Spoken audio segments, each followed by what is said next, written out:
Os nossos convidados para a entrevista, a doutora Ana Beatriz Barbosa Silva, está aqui conosco a jornalista Cláudia Colucci. Cláudia é repórter de saúde do jornal Folha de São Paulo e mestre em História da Ciência pela PUC, aqui de São Paulo. O jornalista Ivan Martins. Ivan é editor executivo da revista Época. O jornalista Renato Lombardi, comentarista da TV Record. Aqui conosco também a jornalista Suzane Frutuoso, que é chefe de reportagem do jornal Diário de São Paulo. Hoje, excepcionalmente, Paulo Caruso não está conosco, está resfriado, bastante resfriado e, portanto, não está aqui. Mas a repórter Cristiana Alcalá está aqui presente conosco, ela que tem aqui as perguntas enviadas pelos nossos telespectadores através do nosso endereço eletrônico. Quero lembrar a você que o Roda Viva, que a TV Cultura exibe simultaneamente pela internet, também é retransmitido para todo o país através da TV Brasil e das emissoras da rede pública e televisão. Doutora Ana Beatriz, boa noite, muito obrigado pela participação aqui conosco. Doutora Ana, inicialmente gostaria de perguntar o seguinte, nós mostramos aí uma série de casos famosos, né? A mídia toda tem trazido bastante. A senhora concorda com a afirmação de que a repressão sexual é a grande responsável pela maior parte desses problemas humanos que a mídia retrata? De jeito nenhum. Não concorda? Não, de jeito nenhum. Existe... Logo, então, a senhora está fora daquelas escolas tradicionais da psiquiatria? Da psiquiatria, não, da psicanálise. O que existe é uma certeza de que existem determinadas pessoas que nascem com uma índole mais perversa e outras não. Então, na raiz disso, está muito mais ligada à biologia, ao DNA. Existe uma coisa que a gente costuma dizer na ciência atual, é que o senso moral vem no DNA da gente. E justamente tem certas pessoas que não vêm com senso moral, quer dizer, que não vêm com essa capacidade de se pôr no lugar do outro, ou ter empatia, ou sofrer pelo outro. E essas pessoas são pessoas capazes de fazer qualquer tipo de perversidade. Então as pessoas criminosas já nascem criminosas? Nem todo criminoso. Você tem dois tipos de criminosos. Você tem o criminoso psicopata e o criminoso não psicopata. Quando eu falo isso, eu estou falando o seguinte, que os criminosos psicopatas são aqueles mais graves e são aqueles capazes de fazer tudo, as maiores perversidades ou os maiores atos de corrupção ou qualquer ato que prejudique o outro, sem sentir qualquer tipo de culpa ou arrependimento por isso. Ou seja, eles não têm nenhuma ligação afetiva com ninguém. Por isso eles são capazes de fazer isso. E existe o criminoso que não é psicopata. E esse é a maioria, tá? Inclusive nos presídios a gente sabe hoje que 85% dos presidiários da população carcerária não é psicopata. E por isso recuperaram. E 15% seriam esses com essa índole mais perversa. Doutora, agora, a gente sempre associou, Ana, o psicopata ao assassino frio e calculista. No seu livro você coloca que o psicopata pode estar morando ao lado, pode ser o nosso chefe, pode ser o nosso colega de trabalho. Como identificar um psicopata frio, calculista, um psicopata, todos eles é um perigo em potencial? Todos eles vão fazer grandes destruições. Por exemplo, a gente sempre associa a questão do serial killer, que é o caso mais grave e clássico da psicopatia. Só que a gente pode dizer que o serial killer é o caso extremo. Mas, na realidade, o que define o psicopata é a falta de empatia, quer dizer, a falta de me colocar no lugar do outro e sofrer ou me solidarizar com o outro. Então, essa é a definição de psicopatia, uma incapacidade de sentir afeto real. Se você coloca dentro disso, você vai ver que você tem psicopatas desde leves, moderados e graves. O serial killer seria grave. E não necessariamente o psicopata é aquele que cometeu um crime, mas com certeza todos passarão pela vida de alguém deixando um rastro de destruição. Se não físico, na forma de homicídio, mas na forma de golpe, de destruição financeira, amorosa, com certeza. Houve um caso, há um tempo atrás, aqui em São Paulo, de um cidadão chamado Francisco Assis Pereira, o Chico Estrela, adorado pelos jovens no Parque do Ibirapuera, aqui em São Paulo, né, que andava de patins. Era instrutor, né? Um motoboy, né, de boa família, uma família moradora no interior de São Paulo, e que era um serial killer, matava, atraente, cativava as mulheres, levava as mulheres para uma mata do estado aqui em Diadema, na Grande São Paulo, e as matava. E aí, era um sujeito super inteligente, né, com sobrevivência na selva, ele levava as mulheres para esse lugar, dizendo que ia fotografá-las. E ele, a partir do instante em que ele foi identificado, a família conversou com a polícia E a família diz que, não, que ele era um sujeito dócil, normal. Que explicação se dá para uma atitude como essa? Exatamente isso, porque um psicopata ele não tem nenhuma alteração cognitiva. O que significa isso? O racional dele é perfeito, são pessoas sempre com conteúdo de inteligência bastante razoável, porque eles são 100% razão e 0 emoção. Se a gente pudesse comparar, o psicopata é aquele que sabe a letra da música, mas não sente a melodia. Então, como todo bom psicopata inteligente nessa questão cognitiva, ele rapidamente avalia o que a presa quer. E ele dizia muito, uma coisa que foi perguntada a ele, você é um cara feio, não é um cara atraente, como é que você explica isso? Ele fala muito simples, ele fala, eu falava para as meninas o que elas queriam ouvir. Simples. E o Chico tem uma coisa que ele é sincero, ele fala abertamente, se eu sair daqui, farei tudo de novo. Quer dizer, isso é o Chico Estrela, né? Sim. Por falar nisso, doutora, o Guilherme de Pádua já saiu da prisão depois de 7 anos, assassino da Daniela Pérez, e ele tem se dito recuperado e arrependido. É caso de se acreditar nisso? Em hipótese alguma. Certos crimes, certas perversidades, somente um psicopata é capaz de fazer. Né? Em relação a esse senhor, ele sempre se refere ao acontecido como se fosse algo que ele não teve chance de se explicar. É preciso que a gente lembre que ele foi condenado por um tribunal de júri por um homicídio duplamente qualificado, que foi provado vastamente, que foi premeditado e por motivo torpe. Não existe possibilidade de você fazer uma crueldade daquela e jamais ter se arrependido, porque em nenhum momento fala em arrependimento, nunca. O que ele fala é que, se fosse possível, ele faria de novo, mas sem cometer erros. Quer dizer, o arrependimento dele é o arrependimento, exatamente. Na verdade, ele tem se dito arrependido. É claro que eu me arrependo do que eu fiz. Inclusive, tem essa semana uma matéria numa revista de grande circulação semanal do país, em que ele fala exatamente que o crime não foi premeditado, porque se tivesse sido, ele teria feito melhor, ele teria sido mais eficiente. Quer dizer que ele pode praticar um crime idêntico? Pode.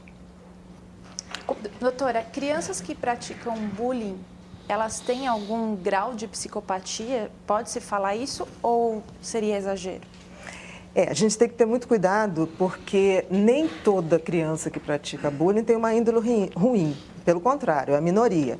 Na hora que você vai analisar o bullying, você tem 4 tipos de agressores. Você tem aquela criança ou adolescente que pratica bullying porque ela quer se enturmar, ela quer ser popular, então ela vai imitando o padrão que é bem aceito, né, ali naquela escola.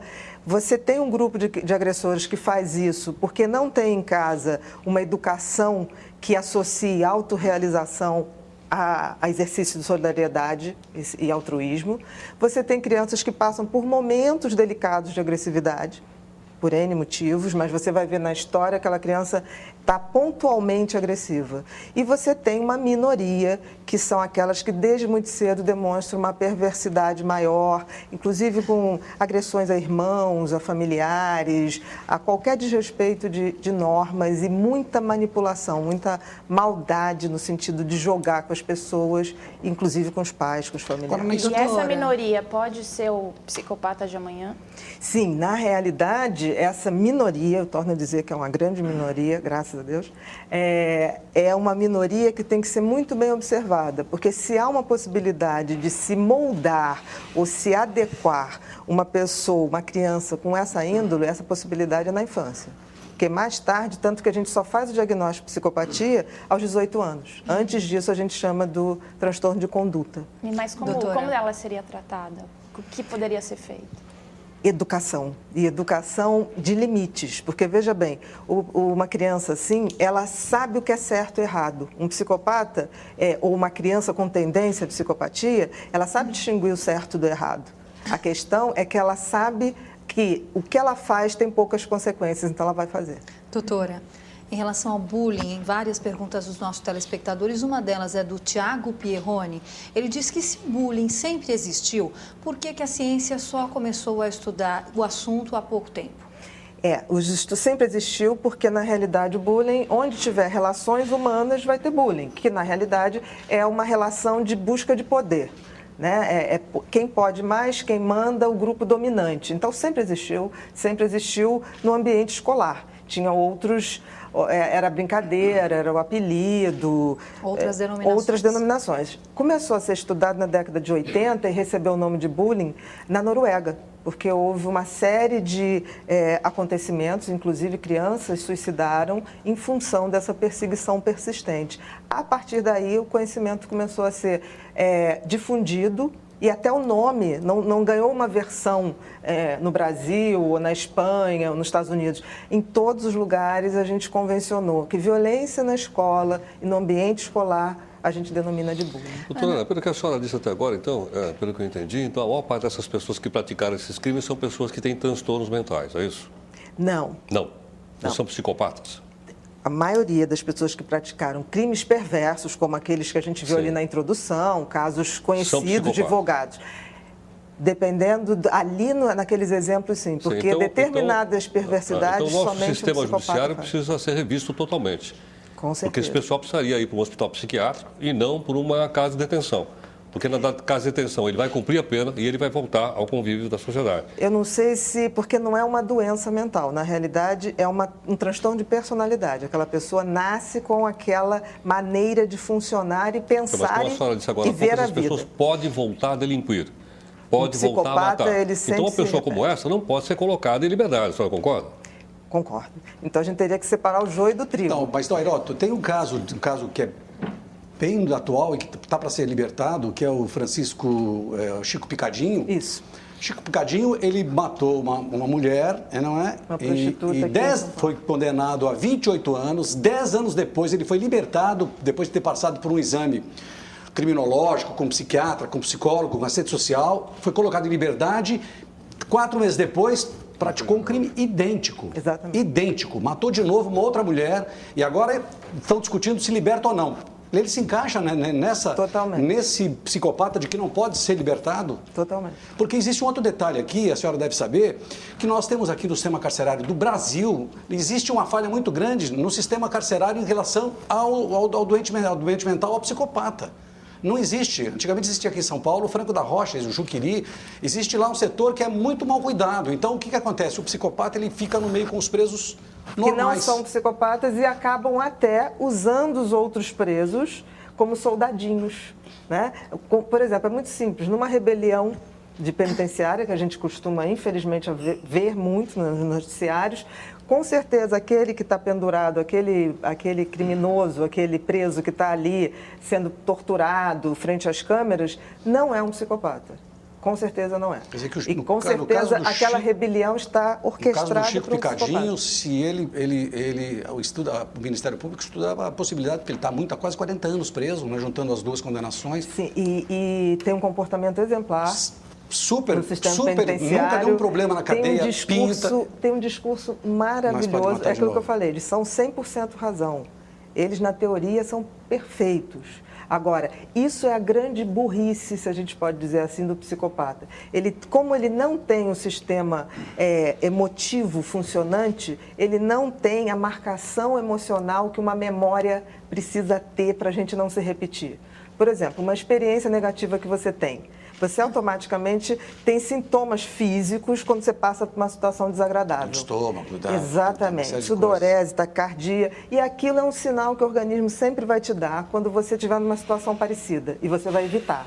O psicopata ele não tem a marcação emotiva na memória, então ele sempre se repete. É por isso que se consegue mapear hoje com imagens de ressonância o cérebro de um psicopata? Hoje a gente, através da ressonância magnética funcional ou o PET scan, a gente vê isso claramente, não é mais uma questão de achar, é uma evidência, e uma evidência que foi constatada por 2 pesquisadores brasileiros que ganharam nos Estados Unidos prêmio por isso, que é o Jorge Moll Neto e o Ricardo Oliveira, que constataram as áreas nessas pessoas, as áreas emotivas não eram acionadas como eram acionadas nas pessoas que eram submetidas à imagem, por exemplo, de estupro, de pôr do sol, quer dizer, emoções distintas faziam com que as pessoas que não são psicopatas reagissem o sistema límbico a uma coisa boa, uma coisa ruim. No caso dos psicopatas, essa reação era idêntica. Tanto fazia uma cena de estupro como um pôr do sol no arpoador, isso era indiferente. Essas doenças têm cura ou não? Essas doenças têm cura? A gente não pode falar que a psicopatia seja uma doença, né? A psicopatia é uma maneira de ser e de existir, na qual eu não tenho nenhum compromisso com o outro. O outro é só um objeto de prazer, de luxúria. Isso não é uma doença? Não é uma doença porque ele nasce pensando assim. Eu diria que é uma personalidade disfuncional para a vida social. Uma personalidade de uma pessoa doente, ou não? É uma personalidade doentia socialmente falando. Mas isso tem cura? Não. Não tem cura? Não. Não, Até o momento, não. Doutora, deixa eu fazer uma pergunta agora. Isso que a senhora está nos dizendo agora não é incontroverso em termos científicos? Ou essa é uma opinião de uma linha que a senhora defende? Que a senhora disse aqui, o senso moral vem no DNA. Sim. Isso é uma opinião que muita gente discordaria, não é? Um menino criado num ambiente violento, como um pai que bate, num ambiente muito pobre, cercado de bandidos, que os heróis, as referências morais deles são assassinos, existe uma larga possibilidade que esse menino possa se condicionar e achar que moralmente tudo se justifica. Mas isso não impede ele de ter culpa e arrependimento. Olha só, mas as ações dele poderiam ser nessa mesma direção, com ou sem culpa. As ações poderiam, mas ele teria um sentimento de arrependimento. Mas isso na prática acontece? Claro. Claro. Você pega um menino criado no ambiente violento... Um exemplo muito claro. Há pouco tempo atrás, no Rio de Janeiro, o músico Marcelo Iuca, que a gente sabe que ficou paraplégico em função de um assalto, estava com o carro parado em frente a uma padaria, o enfermeiro e o motorista saíram, deixaram ele no carro, né, para comprar umas coisas e voltarem. Ele foi assaltado ali. E por três rapazes. Um deles já queria atirar, mandando ele sair, não notou que ele não podia sair. E quando os outros foram voltando, notaram o movimento, a polícia foi chegando, um deles ficou, ele falou assim, cara, eu vou te botar sentado de novo, me desculpe que eu não sabia. Um deles se mobilizou com aquilo. E outros estavam dispostos a jogar ele no chão. Mas a estatística é muito ruim, o que significaria que 2 de 3 são psicopatas. Não estou dizendo que 2 de 3, mas eu estou dizendo que existem criminosos e criminosos. Eu não sei, existem criminosos e criminosos, é isso que eu estou falando. A psicopatia não é o fato de cometer um crime, é o fato de cometer um crime com um requinte de perversidade. Por exemplo, uma pessoa pode, ao ser em legítima defesa ou num momento de impulsividade, de descontrole, cometer um crime, mas ela se arrepende. Ela se arrepende. Eu não sei se você se lembra do caso do rapaz que matou a namorada inglesa. Foi o Mohamed. Exatamente, Mohamed. E é tão claro a gente ver como é que o psicopata não tem sentimento. A lógica do psicopata é uma lógica muito diferente da gente. Ele filmou, né? Ele matou, filmou, e botou numa mala, depois foi num baile. Não, ele primeiro deixou lá, esquartejou, foi num baile funk e voltou. E aí perguntaram a ele, mas por que você fez isso? Você deixou o corpo aí, foi num baile funk? Ele, mas já estava morta. Esse é o psicopata. Esse é o psicopata. Quer dizer, ele não está falando de uma pessoa, eu estava morta, não tinha o menor significado. Tem um ambiente psicopático, aqui o texto se referia nisso. O que é um ambiente psicopático? A gente sabe hoje, Ivan, que não existe uma educação ou um sistema, digamos assim, por exemplo, um garoto que mora numa comunidade, né? Ele pode ir para o crime, não necessariamente ser um psicopata. Isso pode realmente acontecer. Agora, imagina o seguinte, uma pessoa que esquarteja a outra, não é só matar, é esquartejar, como o Chico Picadinho. É um prazer tão mórbido que somente um psicopata pode ter. Porque a questão não é só matar, é matar com requinte de crueldade, é se vangloriar com o sofrimento do outro. Isso é fundamental. E isso não pode ser culturalmente ensinado. Não, isso pode ser culturalmente estimulado. Por exemplo, existem pessoas que provavelmente hoje cometem determinados crimes, não estou dizendo perversos, crimes, que certamente se tivesse num ambiente social favorável, uma educação favorável, ou num país em que as as leis e o código de ética fosse uma coisa mais séria, onde a vida tivesse mais valor, essas pessoas provavelmente seriam de outro lado. Quer dizer, não estariam tendo essa história se tivesse oportunidade. Mas um psicopata não. Por isso que você vê psicopatas pobres, ricos, de colarinho branco, de não colarinho branco. Porque você veja bem, o psicopata não é só o que mata. Uma pessoa que desvia verba de saúde, ele está matando muita gente indiretamente. Mas ele não liga para isso. Vende o remédio para o câncer, né? Que ele rouba lá do posto médico. Exatamente. E vende, né? É um absurdo isso. Ou falsifica. Ou falsifica. Também. Quer dizer, isso é uma falta de qualquer capacidade de se botar no lugar do outro. Qualquer. Doutora, nós vamos fazer aqui o nosso primeiro intervalo. Bem, antes do intervalo, eu gostaria de dizer também que o nosso programa está sendo acompanhado por 3 tuiteiros que estão aqui conosco e colocando na internet seus comentários sobre o programa. São eles que nossos convidados, o publicitário Michel Micas Namora, que está aqui conosco, também a médica Simone Noronha e o estudante Felipe Augusto Galete Mauro. O Roda Viva faz o seu intervalo e volta em instantes. Até já.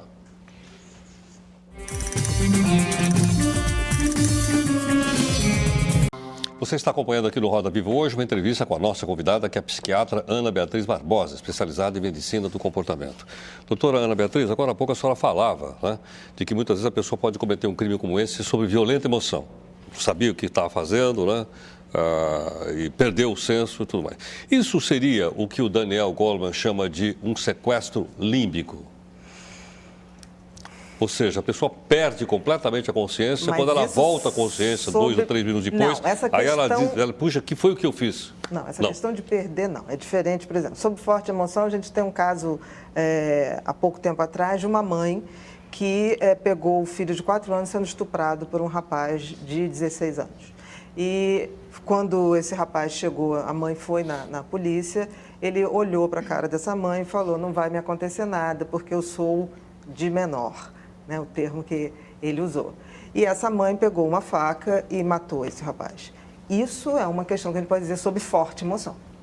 Né? Naquele momento, existe uma ligação afetiva dessa mãe com esse filho, um filho de 4 anos, que a mãe pega essa cena. Aí sim a gente pode falar sobre forte emoção. Mas sobre forte emoção, a pessoa ter uma posse em cima da outra e ser abandonada. Agora, o sequestro límbico não é uma forma, então, de psicopatia também? Uma vez que a pessoa disse que eu não sabia o que estava fazendo, eu perdi completamente a consciência. Não, aliás, o Goleman, no livro dele, a senhora conhece, né?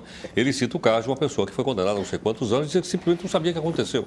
Sim, isso é muito, muito, muito raro. Existe um único caso que a gente chama epilepsia do lobo temporal, que a pessoa pode, por um momento, ter um ataque de fúria e está desconectado da sua consciência. Mas isso é muito raro e o exame é capaz de mostrar. É comum a gente ver nas reportagens policiais a pessoa dizendo, olha, não sabia o que estava fazendo. É uma maneira de arrumar uma explicação. É uma desculpa, né? Exatamente. É uma desculpa. E todo psicopata é muito bom em achar desculpas, né? Doutora, muitos telespectadores querem saber como reconhecer um psicopata. Inclusive, a gente tem o caso aqui do Ricardo Tavares. Ele diz que teve um relacionamento com uma pessoa e, na realidade, ficou transtornado depois do fim desse relacionamento porque ele considerava essa ex-namorada uma sociopata. Como reconhecer essas pessoas? Não é fácil, tá? Porque, por exemplo, reconhecer o psicopata clássico e o serial killer é muito fácil, porque ele tende a se repetir. É aquela coisa, todo psicopata tende a se repetir. Ele tende a fazer o crime da mesma maneira. É muito comum a gente ver esses estelionatários que fazem um tipo de golpe numa praça, aí eles esgotam a praça, vão para outra. Ainda bem que eles têm essa burrice de se repetir, que é aí que a gente pega eles. E quanto mais eles vão fazendo, mais autoconfiança eles ganham e vão ficando menos cuidadosos, se sentindo cada vez mais poderosos acima do bem e do mal. Mas se a gente for ver, um psicopata com 20 anos, ele já tem uma história de estrago na vida dos outros. Ninguém vira psicopata de repente. Sempre é uma criança que já tem alguns requintes de manipulação, de saber jogar um contra o outro, tem uma certa perversidade em maltratar animais, em maltratar outras crianças, em jogar com os adultos, em tirar vantagens. São crianças que nitidamente fingem um afeto para obter sempre o que querem e reagem sempre com fúria quando não são feitas suas vontades. né? Quando vai crescendo, por exemplo, no ambiente de trabalho, cuidado com as pessoas que parecem à primeira vista a melhor pessoa do mundo, que é aquela pessoa simpática, que fala tudo o que você quer ouvir, e de repente a sua melhor amiga de infância, o seu melhor amigo de infância é o homem da sua vida, é a mulher da sua vida para um homem. Os psicopatas são muito inteligentes na questão de prever o que o outro pensa e o que o outro quer. E foi exatamente assim que o maníaco do parque seduzia as meninas. Então, essa coisa racional deles é muito precisa. O psicopata reconhece outro? Com certeza. Ele não tem problema cognitivo nenhum. Ele não sente nada pelo outro. É diferente. Existe uma tipologia do psicopata? Não. Porque o cinema explora muito, né? O cinema, muitas vezes, quando pega um psicopata, desenha uma pessoa e tal. Não. Na realidade, o psicopata, ele pode ser de qualquer classe social, de qualquer credo, de qualquer religião, não existe. O que a gente vê é o seguinte, eles estão sempre buscando poder, status e diversão. Doutora, todas essas colocações que a senhora está dizendo aqui, por exemplo, ele pode ser um colega de trabalho, ele pode ser um namorado, um amigo, alguém que se passa por um amigo. Sim, se passa por... Ele entraria aí numa psicopatia mais leve, porque não seria o serial killer. Mas os especialistas, a maioria, não concorda com essa ideia da psicopatia leve. Não seriam outros transtornos? Eles não poderiam se encaixar em outros transtornos que não a psicopatia? Olha, a questão sempre é a questão do afeto. A questão não é a gravidade do que comete, mas a indiferença com o que ele faz. Mas não pode ser outro tipo de transtorno? Não, eu diria que do momento que você tem a indiferença, quer dizer, o não arrependimento, o não sentimento de culpa, ele pode ser leve, moderado e grave. Por exemplo, o leve, um estelionatário que aplica golpes, hoje muito comum dessas coisas de roubar a pensão dos velhinhos ou fazer empréstimo em cima da pensão dos velhinhos. Eles não estão ligando se no final do mês aquele senhor de idade vai depender daquilo para comer ou para pagar o seu plano de saúde. Isso aí não está em cogitação. E todo psicopata, seja ele leve ou grave, ele se vangloria do seu feito. A lógica do psicopata é muito diferente da nossa. A lógica do psicopata ele se acha esperto. Nós é que somos, nós estamos pedindo para sermos tapeados. Eles usam muito isso. Eles contam os seus golpes, eles contam as suas vantagens, sempre muito assim, mas fulano foi otário. Ana, a gente vê isso cada vez mais, a gente vê esse tipo de comportamento no Brasil. Jabur até, num texto recente, coloca que estamos esfriando o coração, a gente já perdeu a noção do que é a ideia de compaixão e que um dia todos nós seremos psicopatas. Você concorda com isso? Eu adoro esse artigo do Jabor e eu acho que num dia nós não seremos todos, mas eu acho que a gente está construindo uma sociedade em que os valores psicopáticos estão em alta. Por exemplo, eu me lembro que quando eu era pequena, eu torcia e todo mundo torcia para o mocinho da história nas novelas. Hoje, o grande barato para qualquer artista é fazer o vilão. E por incrível que pareça, antigamente, eu conversando com algumas atrizes, falava que ninguém queria fazer o perverso porque não rendia anúncios, né? Você não podia anunciar um produto, ter a sua imagem ligada a um produto se você era vilão de novela. Imagina, o vilão, a vilã apanhava na rua, né? Tinha uma coisa moral muito grande. Hoje, por exemplo, a gente sabe o Wagner Moura, um excelente ator que sempre fez muita comédia, explodiu, talentosíssimo, quando fez um vilão na novela do Gilberto Braga e ali ele virou símbolo sexual a partir daquele personagem perverso sem qualquer sentimento. E doutora, fez muito anúncio, né? Qual é a influência que a mídia, a ficção, o cinema, a televisão podem ter sobre a formação psíquica ou moral das pessoas? Assiste um filme do Tarantino, por exemplo.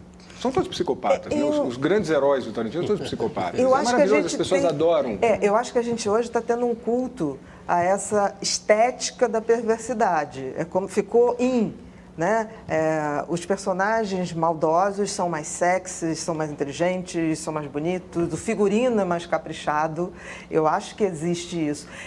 Eu não acho que seja tanto o cinema ou a ficção, porque a ficção, na realidade, ela reflete a realidade. É incrível isso. A gente sempre acha que na ficção, isso é novela. Não, eu sempre acho o contrário. Não tem ficção que seja capaz de reproduzir os absurdos que acontecem na realidade. Eu acho que a ficção está sempre refletindo a realidade. Agora, a mídia, e aí a imprensa especificamente, eu acho que a gente está numa hora de a mídia retomar o papel que tinha e que teve durante a ditadura de ter um compromisso social. Porque a mídia não tem compromisso social? Eu acho hoje, por exemplo, se a gente for ver numa revista semanal que tem na sua capa... Desde 94, uma observação simples, grande maioria das pessoas que fazem capa dessa revista são psicopatas, sejam eles mais graves, menos graves. Eu acho que há um estímulo, há uma glamorização. Quer dizer, a mídia glamoriza essas pessoas? É isso? Eu acho que hoje a gente está... Não são os fatos que estão banalizados, não, doutora? Eu acho que são as duas coisas. Não é banalização total? Eu acho que a banalização ocorre e isso é refletido também. Porque o que leva um jovem estudante de medicina, de boa família, a se ligar com um traficante, comprar uma metralhadora, entrar num cinema e matar as pessoas? Como fez o Matheus Meira aqui em São Paulo, uns anos atrás. No caso dele é um pouquinho mais complicado porque existia uma coisa de psicose desencadeada pelas drogas. E aí não estou dizendo a gravidade do caso, não se desfaz. Mas ali a gente tinha uma coisa psicótica. Psicose, sim, uma doença mental que tira a pessoa da realidade, ela começa a acreditar em outra realidade. E pessoas com uma predisposição à esquizofrenia ou a doença mental grave, ao usarem droga, podem ter desencadeado essas doenças. A droga, inclusive, tem uma influência muito grande. Hoje, então, inclusive, no país... O crack é um desencadeador de doença mental grave, com delírio, com alucinações, com visões, e dorme. E aí, nessa hora, a gente tem que ter muito cuidado para ver... onde a droga desencadeou, a genética, se há uma estrutura psicótica ou não. Eu não poderia afirmar necessariamente se trata de um psicopata. Agora, mas onde entra a mídia, é isso? Voltando para a mídia, já que a senhora tocou nessa questão, acho que é uma questão que mexe com todos nós aqui, a senhora disse que glamoriza. Mas, do outro lado, a gente tem também alguns programas, especialmente televisão em final de tarde, né, que são programas quase que... de educação, em que se fala do bandido, xinga o bandido, ameaça o bandido, diz que aquilo deve ser feito, etc, etc, etc. Então, uma coisa não compensa a outra? Não, eu acho que informar é fundamental. Eu falo na glamorização. Eu acho que colocar o caso, botar repercussão, até para mobilizar a população, é fundamental. Mas eu acho que hoje, por exemplo, a imprensa tem que também ter uma coisa que fazer a parte histórica. A senhora acha que a mídia glamorizou a Suzane von Richthofen? Totalmente. Que glamourizou? Agora, doutora... Casos mais recentes. Totalmente. Casos mais exemplo, recentes. A última vez em que houve uma matéria, estava se cogitando se ela ia sair ou não. Ela foi transferida hoje para um centro de ressocialização, mas ela não obteve o regime semiaberto. Sim, mas estava sendo discutido isso, porque ela tem ótimo comportamento, é claro. Mas, desculpa, qual é a glamorização que houve no caso? De ser uma menina, por que ela faria isso? Uma menina tão bonita, universitária, culta, com os pais tão educados, é impossível. Quem fez a cabeça dela foram aqueles rapazes e não ela. Agora, a gente sabe que ela premeditou, foi ela que orquestrou aquilo tudo. Na realidade, aqueles dois meninos foram dois soldados. Mas a mídia, mostrar que uma pessoa está se recuperando, que a pessoa cumpriu o que tinha que cumprir, está tendo um regime de progressão de pena. Onde é que está a glamorização disso? Me responde só uma coisa. Dizer que a pessoa passou tantos anos presa na cadeia? Tá, só me diz uma coisa. Uma pessoa que é capaz de orquestrar e de planejar com detalhes de premeditação e execução o assassinato de pai e mãe, precisa cometer qualquer outra coisa? Então, essa pessoa, na opinião da senhora, não pode estar nunca em liberdade? Não. Não. Na minha. Doutora, aproveitando essa questão da mídia, o José Anísio da Silva, de Juiz de Fora, Minas Gerais, ele quer saber por que a senhora acha que esses casos de violência dão tanto ibope. Aí não tem nem tanto a ver com a mídia. O público também quer isso e o brasileiro gosta desses assuntos, né? Eu acho que não é só o brasileiro. Eu acho que tem uma coisa assim que é geral, e eu acho que a sociedade latina mais um pouco, a gente tem uma coisa de não admitir que existem certas maldades. A gente está sempre querendo fazer, mas por que fulano fez isso? Por que ele estragou a carreira dele? Por que ele faria isso? Ele não seria burro. A questão é que é muito difícil para a gente admitir que existem pessoas genuinamente más e que não têm sentimento. Porque a gente vem de uma educação, a gente vem de uma religião, de uma cultura religiosa que prega que as pessoas nascem boas e a sociedade distorce. O que a gente sabe hoje é que as pessoas nascem, umas mais, outras menos, mas a educação, a sociedade é capaz de modular, mas não de criar uma perversidade. A perversidade, ela vem genuinamente ali, desde muito cedo. Esse interesse, então, vem do fato das pessoas não acreditarem que isso existe. Eu acho que sim, e aí as pessoas estão sempre justificando assim, ele não faria isso, ele não seria burro de acabar com a carreira. Isso para nossa lógica, que não é psicopata. Com um psicopata, ele se acha tão acima do bem e do mal, que na realidade a lógica dele é, vou fazer porque quero, e porque eu fui frustrado. Esses seres humanos são irrecuperáveis. Os psicopatas legítimos, com certeza. Qual a pena? Eu não estou falando de psicopata plástico. Que mereceria um psicopata? Eu acho, primeiro, a gente teria que diferenciar, porque o criminoso não psicopata, esse sim é Cadeia não recuperável. resolve para esse tipo de psicopata. Não adianta botar na cadeia, tem que botar no hospital. Não, eu tratamento botaria psiquiátrico. numa cadeia especial. Mas prisão perpétua? Ué, Se não prisão perpétua, se fazer hoje, como se libera com chip. Por quê? Professor, doutora, em algum mas o lugar chip do não- mundo... o chip Não, resolve. peraí. Eu estou falando dos leves e moderados. O grave não tem jeito. Professor, Ele em vai algum voltar do- a fazer. Só um instantinho. Por que o chip? Eu torno a dizer, o psicopata, ele é 100% razão. Ele sabe o que é certo e o que é errado. Vocês já viram algum pedófilo estuprar uma criança em praça pública? Eu nunca vi. Uma pessoa dessa Então teria não que é um ser, descontrole. Uma pessoa dessa teria que ser submetida, então, a uma lobotomia? Não. Não. Não. A lobotomia não é eficaz. Professor, existe algum sistema judiciário no mundo que trate esses casos da maneira como a senhora prescreve? Sim. Inglaterra, Austrália, alguns estados dos Estados Unidos, Canadá. Como eles fazem? Eles separam, isso hoje eles já fazem no sistema penitenciário, eles separam o que são os criminosos recuperáveis e não psicopatas e os que são psicopatas. Os psicopatas, eles ficam em celas isoladas, porque o psicopata ele é tão indiferente ao outro que ele é capaz de ficar numa cela sozinho, sem ver ninguém, sem ter contato de ninguém e não enlouquecer por isso. Aqui é o caso do Chico Picadinho. Qualquer um de Chico nós Picadinho enlouqueceria. fica sozinho, Qualquer não um tem. de nós enlouqueceria. E eles não são soltos? Vivem sob prisão perpétua? Não, dependendo do tipo de crime, porque o julgamento é feito em cima não da idade, mas sim do tipo de crime. Por exemplo, para eles matar pai e mãe, com esse requinte de planejamento, de frieza e por um motivo torpe, né? O que é um motivo torpe? Porque eu quero namorar e quero a grana. Doutora, entendeu? tem muitos estudos que dizem que a psicoterapia ela pode ajudar o psicopata A enganar todo mundo. A enganar todo mundo. É como o Chico Picadinho. Então não que leu adiantaria todos os colocar ele num livros de tratamento. Freud. O caso da Suzane Richthofen, que no exame ela foi retida como dissimulada, não é? como uma outra personalidade. Exatamente por isso. Por exemplo, o psicopata, quando ele vai para a cadeia e ele estuda, é um perigo. Porque ele começa a desenvolver um discurso. O Chico Picadinho tem um discurso fantástico, que ele matou aquelas mulheres e esquartejou para desfazer a mãe que estava introvertido nele, que não cuidou dele. E a gente sabe que ele Quando a senhora mataria de qualquer maneira. Falou do chip, uma coisa que do chip, nós tivemos o caso daquele matador de Louisiana. Agora, sim. Então, foi condenado, ficou 4 anos. O que Exatamente. adiantaria se ele tivesse um chip? Ele ia continuar matando do mesmo jeito. Não pelo seguinte, porque no caso de um serial killer, esse eu não estou nem colocando sobre questionamento. Não Esse pode, é não prisão pode. perpétua, bota na cadeia e E esquece. separado, não mistura com o outro, porque ele vai acabar fazendo com que o outro vire um soldadinho manipulado por ele, com certeza. Né? Ele vai treinar aquele cara ali para fazer a vontade, porque eles sabem manipular muito bem.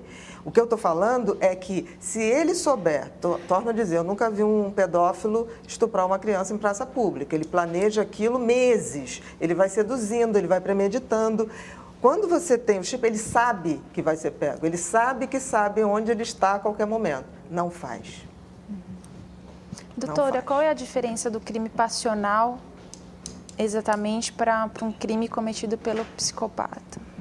Olha, falar em psicopata cometer crime passional é até ridículo, porque passional significa sobre forte emoção. Alguma coisa que moveu, quer dizer, uma mãe que vê seu filho ser estuprado e em nome da defesa, do amor, do afeto, é capaz de fazer ali um crime na hora. Então, né? só voltando um pouco, eu lembro que na época do caso Lindenberg, eu cheguei a entrevistar a senhora sobre esse assunto e a senhora cravou que o Lindenberg era psicopata. E cravei que ele ia matar ela. Eu falei que na que não quarta-feira, se não entrarem hoje, eles estão glamorizando. A imprensa inteira deu espaço para aquele rapaz ficar manipulando a polícia, ficar manipulando todo mundo. E ele ia matar. Mas, eu falei isso na quarta-feira e, infelizmente, ele fez isso. Mas muitos psiquiatras forenses disseram que o que aconteceu ali foi um crime passional. De jeito nenhum. Quiseram transformar o Lindenberg numa versão Romeu e Julieta brasileira. É ridículo. Mas, se você for ver o passado o Lindenberg, o passado dele também não é essa flor, não, tá? Não é bem assim. Ele já tem... Todo psicopata com 20 anos já tem uns 3 capítulos de coisinhas desagradáveis na vida. Nós vamos fazer aqui o nosso segundo intervalo, o nosso Roda Viva de hoje, e voltamos em instantes. Até já. Você está no Roda Viva e acompanha hoje uma entrevista com a nossa convidada, que é a psiquiatra Ana Beatriz Barbosa, uma estudiosa de temas ligados ao comportamento humano, transtornos e também a questões ligadas à violência. Doutora Ana Beatriz, é comum nas grandes cidades, no Rio e São Paulo, e qualquer outra cidade, a gente vê pessoas que estão nas ruas e essas pessoas falam sozinhas, né? E essas pessoas provavelmente têm também lá os seus distúrbios, provavelmente sofrem de esquizofrenia, não é verdade? Sim, aí é uma doença mental. Já vi até frases dizendo que o esquizofrênico nunca está sozinho, né? Porque ele sempre está conversando com alguém. E a gente vê essas pessoas soltas por aí. No passado, até passado recente, uma boa parte dessas pessoas estava internada em hospitais psiquiátricos, que eram chamados de Carandiru, internato, de triste memória, né, para quem acompanha isso no país. Então eu pergunto o seguinte à senhora acha que esses hospitais deveriam ser mantidos e essas pessoas deveriam ficar internadas e não na rua, como elas estão, muitas vezes doentes? De jeito nenhum. Eu tenho um respeito profundo pelo doente mental. O esquizofrênico é um doente mental. Eu não botaria nunca um psicopata, porque esse psicopata era capaz de azucrinar a vida de um doente mental. O psicopata é uma pessoa perversa, ele não é doente. E o esquizofrênico? O esquizofrênico é um doente. Sim, então... E a capacidade, a possibilidade do esquizofrênico matar é muito pequena. E quando ele o faz não porque ele vai matar por perversidade, porque ele acha que está sendo perseguido e vai ser morto. Essas pessoas deveriam estar em manicômio ou não? Essas pessoas deveriam estar sendo tratadas, porque a esquizofrenia hoje tem tratamento e não precisa de internação. Se houve uma coisa que evoluiu dentro da psiquiatria, foram as medicações para se tratar os quadros de depressão, de psicose, e hoje a gente consegue, na grande maioria dos casos, quase 100% dos casos, tratamento ambulatorial de qualidade e que não deixa essas pessoas em crise. Professora, a senhora disse que o psicopata não é doente, mas uma pessoa destituída de senso moral por um problema biológico, por uma questão congênita, genética. Sim, nasceu assim. Herda. Ele herda, tá. Se essa pessoa é destituída de senso moral, não é uma opção dela, não é? Se não é uma opção, é uma doença ou não? Ou eu estou errado? Não é uma doença no momento que se estabelece uma maneira de ser. Por quê? Porque ele sabe distinguir o certo e o errado. Um esquizofrênico, quando está em psicose, ele de fato não tem a noção de que você não quer matá-lo. Ele faz aquilo instintivamente a se defender. Se uma pessoa tem a capacidade de discernir o que é certo e errado, um psicopata tem esta capacidade. Senão, eu torno a dizer... Ele não tem o quê? Ele não tem o freio moral. Não, ele tem quando ele quer. Porque se ele não tivesse o freio, ele faria isso abertamente na frente de todo mundo. E ele manipula todo mundo. Então, eu costumo dizer que o psicopata ele se descontrola, é que nem fantasma. O descontrole dele sabe para quem aparece. A gente sabe de criminosos que, antes de cometerem algum crime e serem pegos, são brigões, brigam com todo mundo, bate, não sei o quê. Quando está preso, ele vira uma flor, ele é incapaz de fazer alguma coisa. Isso mostra que, cognitivamente, essas pessoas têm a capacidade de não fazer, mas fazem porque acreditam na impunidade. Doutora. E se acham acima do bem e do mal. Doutora, e o que não vão ser sociopata? O Aldo Novak, ele quer saber se existe um percentual de psicopatas versus sociopatas. Sociopatas seriam esses mais leves? Na realidade, o que se usava antigamente... se usava Desculpe, termos... e o que é um sociopata? A senhora podia explicar para a gente? Hoje em dia, a gente pode dizer praticamente sinônimo, porque antigamente se usava o termo sociopata porque se acreditava na teoria que todo mundo nascia bom e a sociedade é que transformava. Hoje a gente sabe que isso não é bem assim. A sociedade, os valores, a educação é capaz de modular, melhorar aquilo, inibir um comportamento disfuncional. É possível piorar ou não. também? Piorar, claro. Tanto para melhor como para pior. Uma educação. Por isso que é tão fundamental uma educação mais firme, mais contentora numa criança que mostra esses indícios. Por quê? Porque uma educação frouxa, ele sabe o que pode perder ou não. Vai tornando ele cada vez mais ousado. Era essa frase também do Rousseau, né? O Rousseau é que acreditava que as pessoas nascem boas e que a sociedade as corrompe. Exatamente. Por isso que se usava o termo sociopata. Hoje a gente usa o psicopata porque é uma coisa que a gente sabe que vem geneticamente. Não é uma coisa que pode piorar, claro. Pode piorar pela educação, pelo ambiente social, por valores, com certeza. Mas não criar uma perversidade.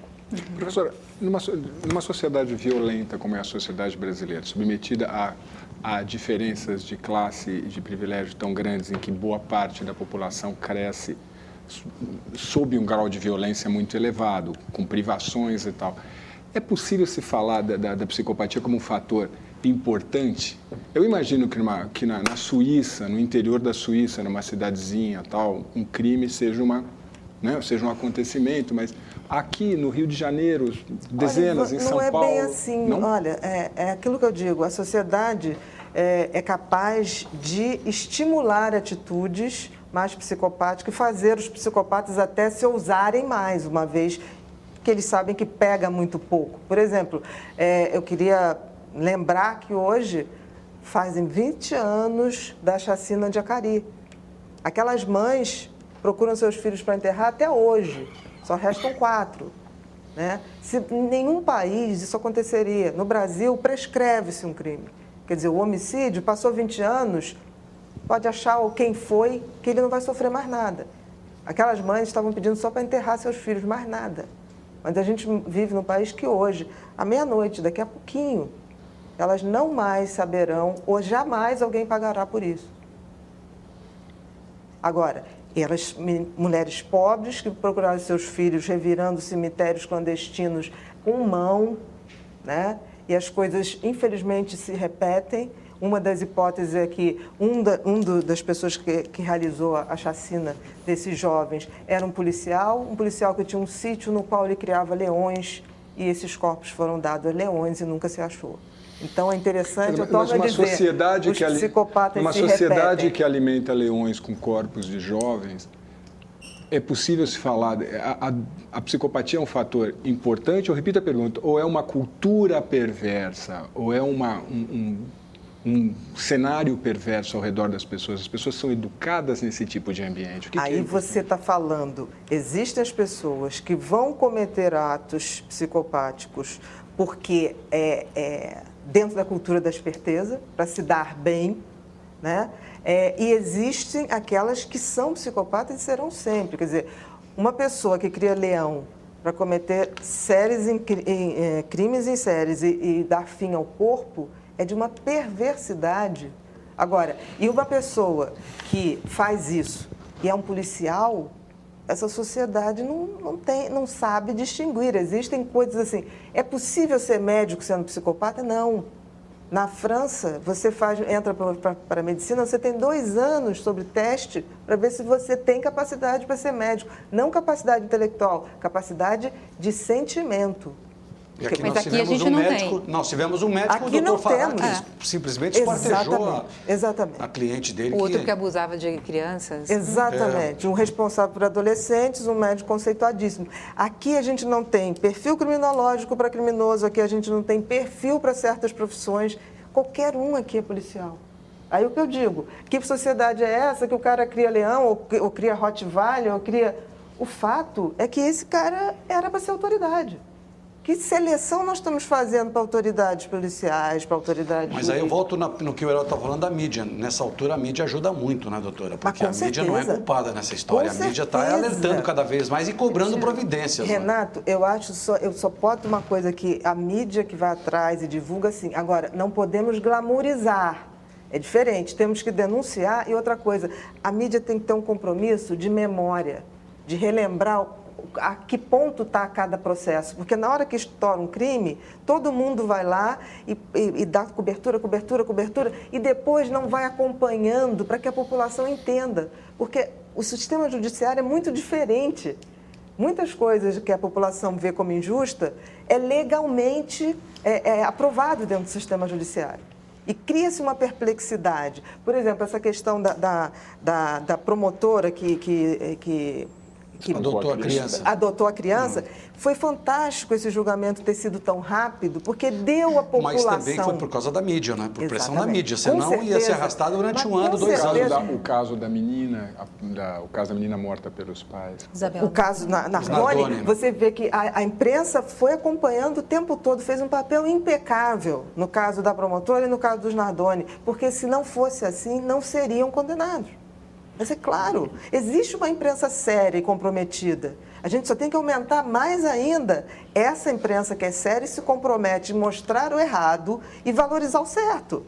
Qual é o último herói que nós tivemos? Eu acho que é o Ayrton Senna, mais nada. Como a senhora viu... Porque hoje ser herói é ter grana. Como a senhora viu a cobertura do caso Bruni e o caso Bruni, se do ponto de vista da psicopatia, essa discussão toda? A questão é o seguinte, seja lá o que for, o ato que é descrito e está se configurando ser verdade, somente um psicopata poderia orquestrar aquilo. Porque vamos combinar, muitos jogadores usam droga, muitos jogadores fazem festinhas íntimas, muitos jogadores têm filhos fora de casamento, mas se fosse cada vez que acontecesse uma coisa dessa, vamos matar porque eu não quero filho, a população das meninas de programa ia estar em baixa, profunda. Então, existe, não vamos tomar, configurando-se isso tudo, não vamos tomar o Bruno é um caso isolado. Mas tem a história de que foi criado, abandonado pela mãe, abandonado pelo pai, foi criado pela avó numa situação de miséria. Existe isso, ajuda para esse outro lado, para chegar nesse outro ponto? Existe para entender que realmente psicopatia é genético. Essa mãe abandonou esse filho com 3 dias. Esse pai sequer ganhou o mundo e sequer quis esse filho. Ele foi criado por uma avó muito bacana. Não faltou amor. Doutora Ana. Não faltou amor. Agora, a genética psicopática... Podemos dizer que esse menino Bruninho pode alcançar daqui a alguns anos essa história, doutora? Espero que não. Mas há uma possibilidade. Doutora Ana, como é que os pais ou os professores reconhecem quando uma criança tem um déficit de atenção, uma criança hiperativa, ou a criança sofre de TDAH? O fundamental na questão do TDAH são 3 características. Você tem uma instabilidade de atenção, ou seja, essa criança ela se foca naquilo que ela tem tesão, digamos assim, prazer, ela é capaz de ficar horas nisso. Naquilo que não é o foco da atenção dela, ela é incapaz de parar para prestar atenção. Ela tem uma hiperatividade física, que dá uma inquietação muito grande, e ela tem uma impulsividade. Então, são aquelas crianças que geralmente primeiro falam, né, para depois se arrepender do que falam. São as crianças entronas e, às vezes, que são ditas mal educadas. Mas o interessante na hiperatividade é que a hiperatividade não tem nada a ver com maldade. A criança hiperativa, ela, por exemplo, ela pode até machucar um animal, mas ela machuca brincando e ela fica totalmente arrependida de ter feito aquilo, sem saber o que fazer. A criança hiperativa, muitas vezes, você acha que ela é uma criança má, mas você vê uma criança extremamente afetiva. Agora, há uma banalização hoje, há uma banalização hoje do diagnóstico? Acho que sim. Acho que sim, porque as pessoas estão confundindo TDAH com hiperatividade. A condição sine qua non para você fazer um diagnóstico de TDAH não é a hiperatividade física, é a hiperatividade mental que leva à dificuldade de concentração e atenção. Então, por exemplo, as meninas predominam a hiperatividade mental. As meninas geralmente são aquelas TDAs que estão na sala de aula, elas estão olhando o quadro, mas elas estão pensando em outra coisa. E durante muito tempo não se fez diagnóstico, se dizia que TDAH era uma questão só de meninos e da infância, porque a gente não via que a condição sine qua non era a questão da atenção, da instabilidade de atenção. Não Mas está ao se mesmo medicando demais essas crianças? Eu acho que estão medicando demais porque estão diagnosticando errado demais. Por exemplo, os autistas, as crianças que têm transtorno de desenvolvimento, apresentam uma hiperatividade física imensa, mas não são TDAH. Mas, ao mesmo tempo, doutora, também tem muita gente sem tratamento e, na grande maioria dos casos, porque os pais têm preconceito, os pais não conseguem admitir que seu filho possa ter alguma coisa de um transtorno, alguma dificuldade. O que fazer nesses casos?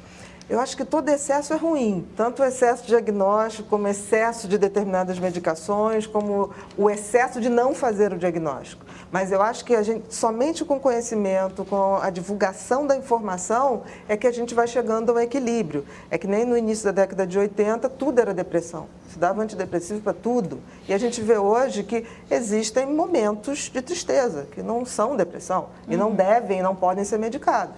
E outra coisa, as pessoas associam o TDAH sempre a um tipo de medicação, o que é uma grande besteira. Porque o TDAH é capaz de responder a vários tipos de medicação e, às vezes, nem medicação. Há um treinamento do funcionamento cerebral, para que ele possa se concentrar melhor, para que ele possa... Como você faz uma ginástica para o corpo, você pode fazer uma ginástica cerebral no sentido de ajudar essa criança, hoje até com programas de computador, onde ela tem um foco para poder aprender a centrar a sua atenção melhor. E o especialista ideal, claro, para diagnosticar bem e saber o tratamento correto é um psiquiatra infantil. Eu pergunto isso porque tem muita gente que é o pediatra que acaba tratando. Na realidade, o psiquiatra infantil deve ser a pessoa que tem mais experiência com isso. Mas o fundamental é que a pessoa tenha realmente experiência com hiperatividade, com TDAH. Porque, às vezes, as pessoas não sabem o que é, está virando uma moda diagnosticar e dizer que é TDAH, e não é bem assim. Existe um percentual de 5% a 6% da população e não é possível agora que todo mundo que seja inquieto seja TDAH. Mas o que é TDAH, doutora? Transtorno do déficit de atenção. Então, são pessoas que têm uma hiperatividade mental e, por isso, uma dificuldade de atenção e concentração. Porque elas pensam numa velocidade, numa quantidade de pensamento maior que a média. Então, a desatenção não é porque ela vive correndo, é porque o cérebro vive numa velocidade Doutora maior. Ana, nós vamos fazer aqui mais um intervalo no nosso Roda Viva. Antes eu quero lembrar ao nosso telespectador que o Memória do Roda Viva está à disposição aqui no nosso site, que é o tvcultura.com.br/Roda Viva. E lá você tem, então, o conteúdo de todos os nossos programas, tem um arquivo também, e pode mandar aí seus e-mails com as suas críticas e sugestões. O Roda Viva faz um rápido intervalo e volta em instantes. Até já.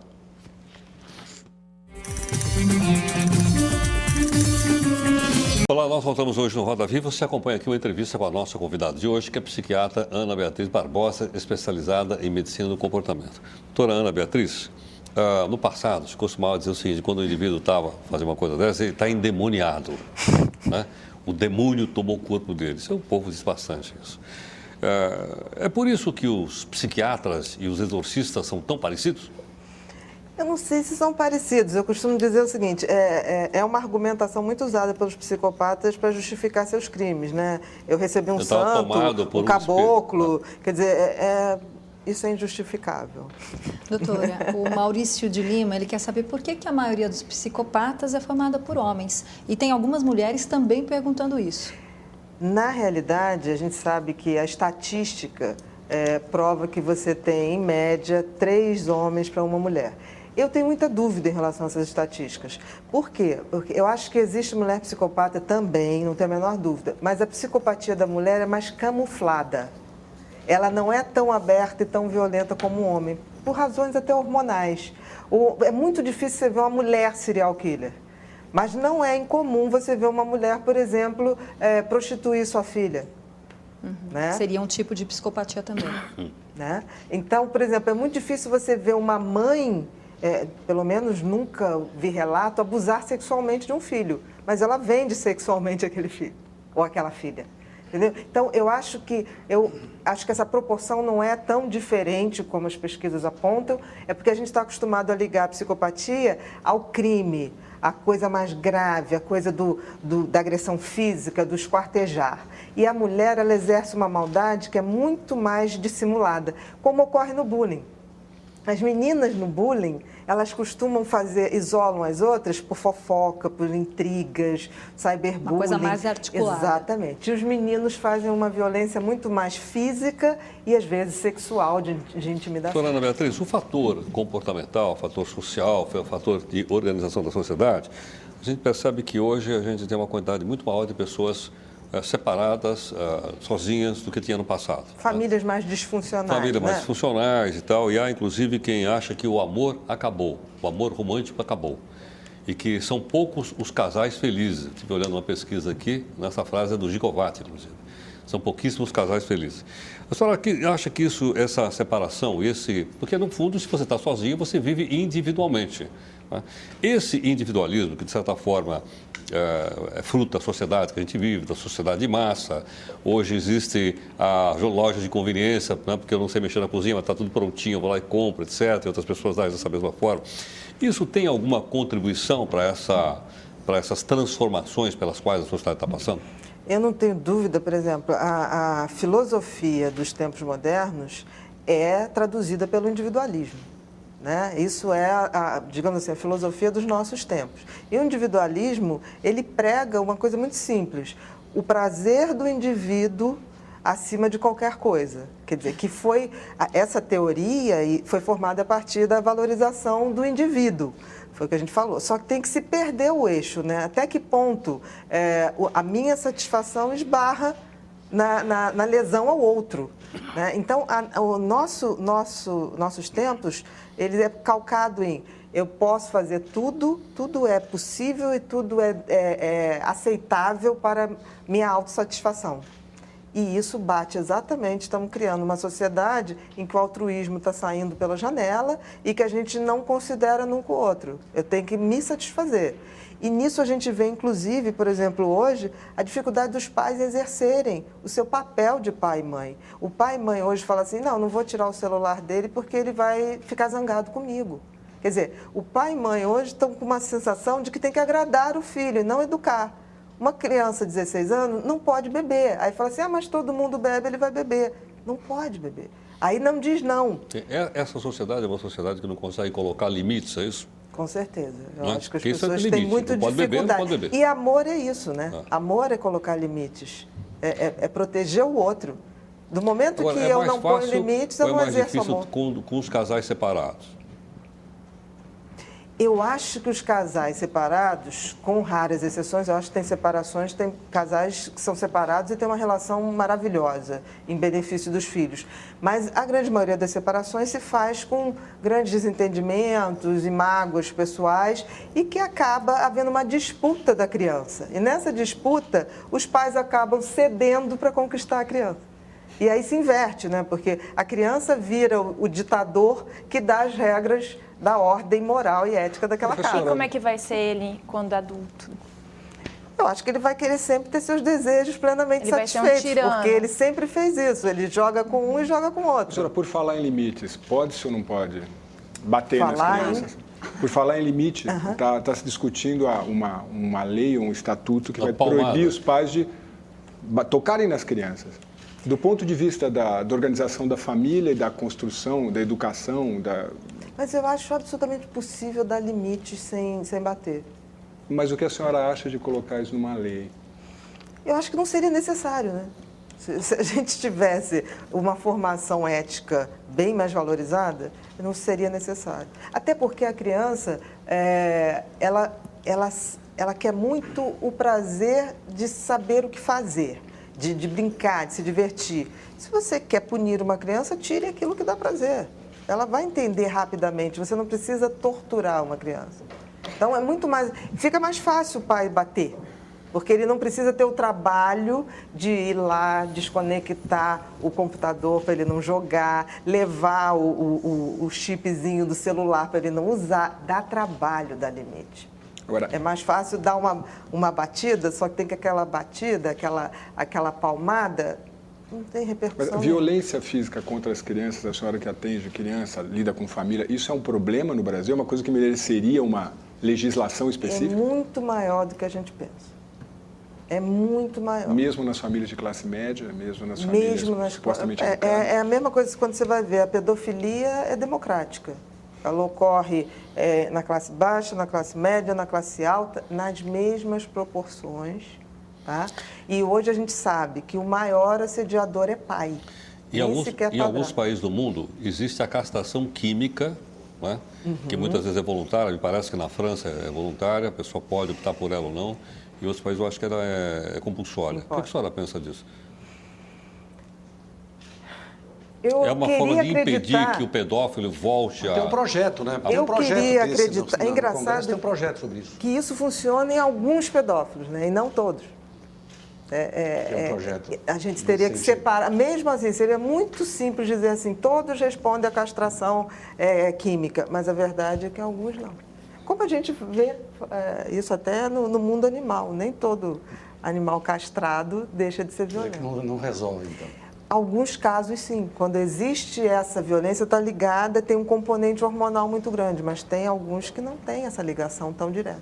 É um pouco mais complexo. Doutora, voltando um pouquinho à convivência social, muitas perguntas dos nossos telespectadores ainda falando sobre psicopatas. A Ana de São Paulo, ela quer saber como lidar com o psicopata que está próximo de você no seu convívio social, como a Cláudia comentou, no trabalho, na vizinhança, no dia a dia. Olha, primeiro, o psicopata que está geralmente perto de você, ele em geral e raramente ele irá matar, tá? Para ninguém entrar em desespero. A melhor maneira, moderado. Exatamente. Ele vai sempre matar o quê? Sonhos, ilusões, projetos de trabalho, sonhos de crescer numa carreira. Ele sempre vai deixar um rastro de destruição. Mas a melhor maneira de lidar com o psicopata é manter uma distância educada. O que é distância educada? Porque o psicopata ele só consegue te prejudicar quando você cai naquela sedução. Ele começa a se botar como um ombro amigo, aí você vai se abrindo, você vai dizer, nossa, essa amiga é fantástica, e ele depois vai sempre usar o material que você forneceu de fragilidade contra você. Então, mas e aí, como é que a gente sabe? Difícil. Mas vem cá, quanto tempo a gente leva para designar alguém amigo? Porque as pessoas hoje, começou um trabalho, chega uma pessoa nova, fantástica, maravilhosa, todo mundo acha fantástica aquela pessoa. Aí todo mundo sai se abrindo. Eu acho que a amizade é uma coisa muito séria. Eu nunca fiquei amigo de uma pessoa que pelo menos eu não convivi 2 anos e precisei passar por situações e ver como é que funcionava. Porque é muito fácil as pessoas funcionarem nas horas boas, nas horas ruins. Essas pessoas poderão ser mapeadas geneticamente, se fala em mapas genéticos, para Ainda saber se a pessoa tem não. tendência a doença A, doença B, etc. Ainda não. Ainda não, porque não tem um gene específico, existe uma composição genética, tanto que a genética para a psicopatia não é uma fatalidade. Por exemplo, você pode ter um pai psicopata, uma mãe que não é psicopata, terem 3 filhos. Os 3 podem ser não psicopatas, mas a probabilidade de um dos 3 existe. Então, é um jogo de probabilidades e não de fatalidade.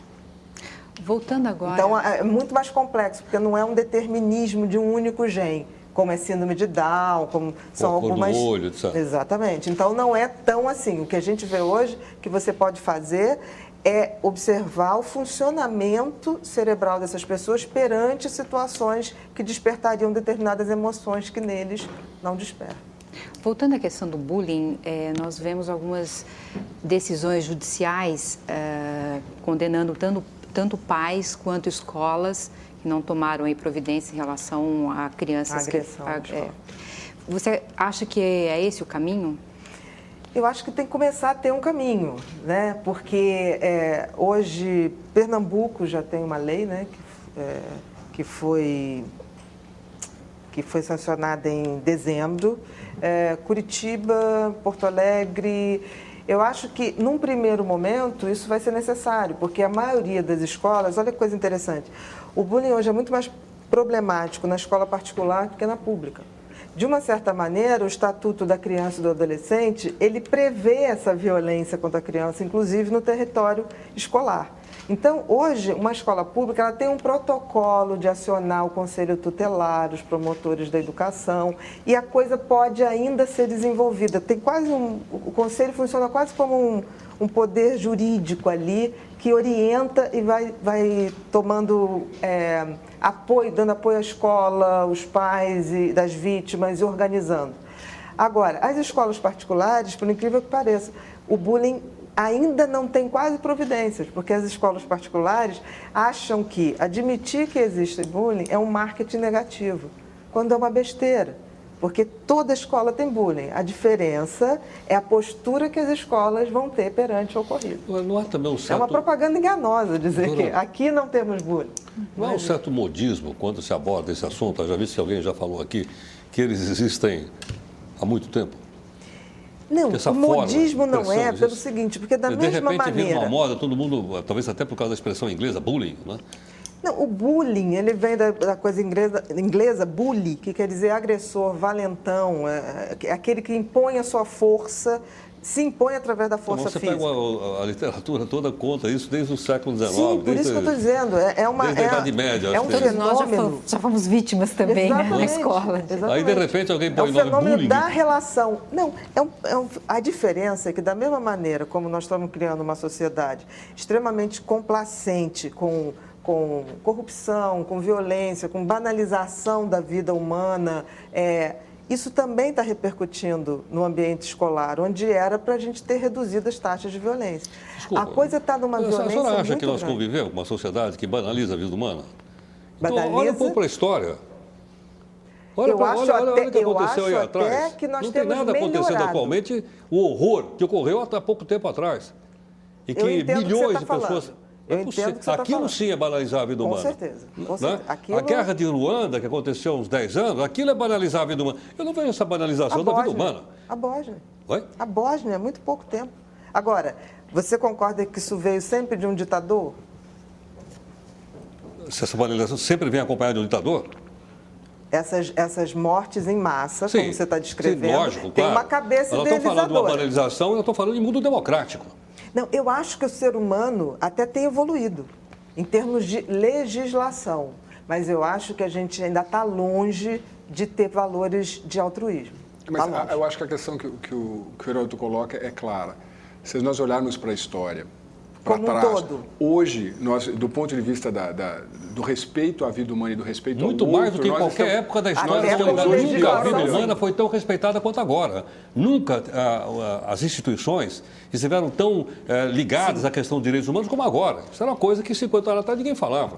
Com certeza. Não é mas verdade? por isso que a gente pode estar falando isso aqui agora, e mesmo assim o nível de justiça ainda é muito grande. Porque a impressão que às vezes que parece é que nós estamos indo para o caos. Não. É um caos geral. Não, eu vou ficar se com a gente medo agora de pode encontrar estar- as pessoas para pelo saber se ela... contrário. Pelo contrário. Como o Lombardi falou agora há pouco, como é que eu vou identificar a pessoa que trabalha do meu lado? Se quem está falando aqui no meu ponto é uma pessoa doente ou não? Pelo contrário.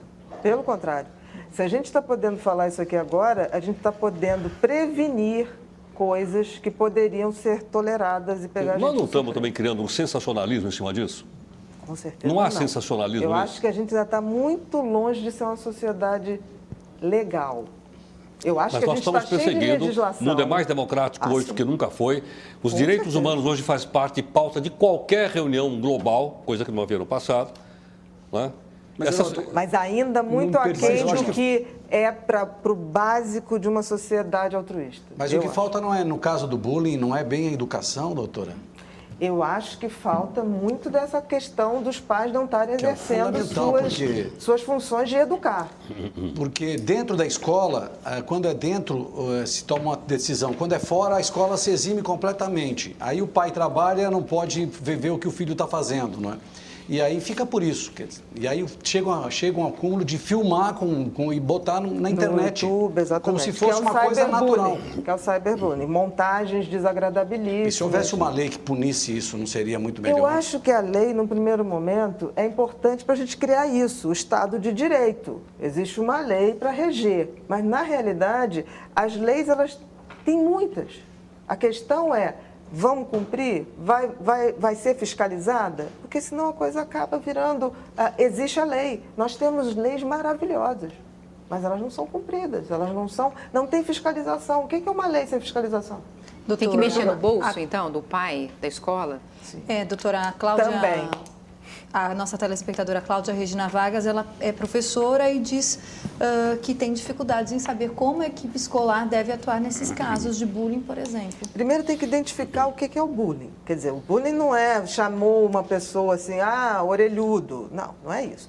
O bullying é uma agressão intencional, quer dizer, é para agredir, não é uma brincadeira.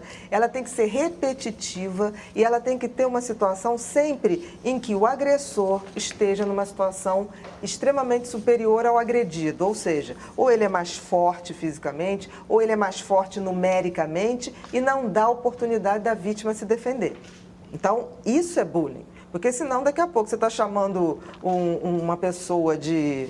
ou a neguinha, de forma carinhosa, como a gente sabe na Bahia, neguinha, negona, é uma coisa carinhosa. Isso não é bullying. O bullying, ele é repetitivo, ele é uma situação que vai levando à exaustão da vítima e não conseguir Mas reagir. se houver intervenção da professora, da diretora, não dá para eliminar isso, doutora? Claro. Claro que sim. Agora, é claro que a criança que pratica o bullying, ele não faz na frente do professor. Você tem que começar a procurar no recreio, porque ele disfarça na frente da professora. A criança sabe que não pode fazer aquilo. Então, é claro que tem que haver uma predisposição para todas as pessoas, até o funcionário, o cantineiro, estarem informados do que se trata, para aquilo ir sendo informado e sendo, como é que se diz, penalizado de alguma maneira. Não estou falando de forma violenta, mas por que não uma criança que faz isso, por que ela não pode ajudar a pintar o muro da escola? Ok, doutora Ana Por Beatriz. que ela não pode fazer um castigo solidário, que seria socialmente bacana? Nós chegamos ao fim do programa e queremos agradecer a gentileza da sua participação conosco. Muito Obrigada. obrigado. Nós queremos também agradecer a participação dos jornalistas aqui, nossos colegas, companheiros aqui na nossa bancada de entrevistadores. E lembrar que as perguntas que não foram respondidas e foram enviadas por e-mail, nós vamos encaminhar então a nossa convidada de hoje. Quero lembrar a você mais uma vez que o Roda Vida é exibido aqui às segundas-feiras pela TV Cultura, com transmissão simultânea pela internet e também retransmitido para todo o país através da TV Brasil e das emissoras da Rede Pública de Televisão. Você fica agora com a nossa programação ou veja mais uma atração na sua emissora local. Boa noite e até a próxima. Obrigado pela sua atenção.